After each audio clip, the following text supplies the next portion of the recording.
सिंध हुकूमत के खिलाफ सेगा की तरफ से धरने का जहां एहतमाम किया जा रहा है, इस सिलसिले में हैदराबाद में 3 दर्जन से जायद सिंध की एसोसिएशनों का इजलास का इनेकाद किया गया, जिसमें फैसला किया गया कि सिंध हुकूमत के खिलाफ बाकायदा धरना देना पड़ेगा, क्योंकि सिंध हुकूमत वो वसाइल फराम करने को तैयार नहीं है और सरकारी मुलाजमीन परेशान है। तहम all Pakistan local government workers federation के मरकजी चेयरमैन और सूबाई सदर सैयद जुल्फ़िकार शाह से सिंध पैरामेडिकल स्टाफ एसोसिएशन के चेयरमैन कराची डिवीज़न मुराद बिलोच ने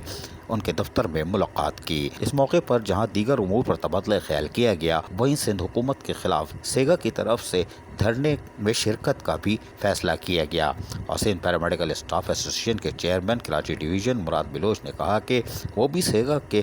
तहत सिंध हुकूमत के खिलाफ दिए गए धरने में भरपूर शिरकत करेंगे और हमारा अज़म है कि हम वफाक और पंजाब की तरह सिंध के सरकारी मुलाजमीन को 25% और दीगर अलाउंस के साथ साथ रिटायरमेंट के बाद इंश्योरेंस और बकाया वाजिबात की बर वक्त अदायगी, कॉन्ट्रैक्ट डेली वेजेस मुलाजमीन को मुस्तकिल करने के साथ साथ यूटिलिटी और सन कोटे पर भर्तियों को लाजमी बनाने के लिए भरपूर जद्दोजहद की जाएगी। इस मौके पर all Pakistan local government workers federation के मरकजी चेयरमैन सूबाई सदर सैयद जुल्फ़िकार शाह ने सिंध पैरामेडिकल स्टाफ एसोसिएशन के चेयरमैन मुराद बिलोच का शुक्रिया अदा किया कि सिंध भर की 3 दर्जन से जायद फेडरेशनों ने फैसला किया है कि वो अपने हुकूक की बहाली के लिए सिंध हुकूमत को बहुत टाइम दे चुके और बार बार की मुलाकातों के बाद भी सिंध हुकूमत सरकारी मुलाजमीन को मराद देने में नाकाम रही है। ताहम अब ये धरना क्या रंग दिखाएगा हमें नहीं मालूम, लेकिन सिंध पैरामेडिकल स्टाफ एसोसिएशन ने भी सेगा के तहत होने वाले धरने की हिमायत का ऐलान कर दिया है। अजीज आरिफ, KBS बल्दियाती न्यूज़ कराची।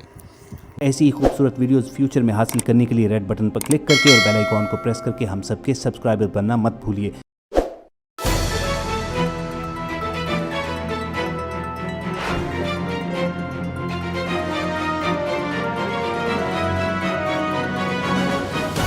KBS